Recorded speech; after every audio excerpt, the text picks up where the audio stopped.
Mun mielestä valjakkoissa kaikista parasta on se, että kaikki on kavereita ja toisilleen niinku ystävällisiä ja aina saa niinku apua, jos vaan tarvii. Että voi laittaa vaan suoraan jollekin viestiä ja aina saa apua. Joo, valjakko on kyllä ihan sopii niinku kaikille ja vaatii vähän rämäpäisyyttä ja motivaatioa, mutta on kaiken arvosta.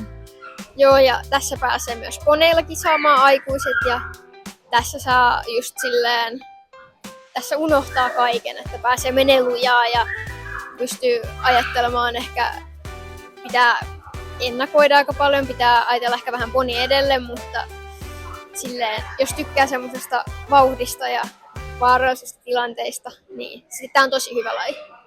Joo, mä haluan vielä lisää mainita tuosta, että voi aikuisetkin kilpailla poneilla. Että mä toivon, että että se tulee enemmän ihmisten tietoon, koska sen takia mäkin olen tähän päätynyt tähän lajiin, että tässä ei lopu ponivuoret, vaan tässä voi mennä ihan seniorina MM:ihin asti ponilla.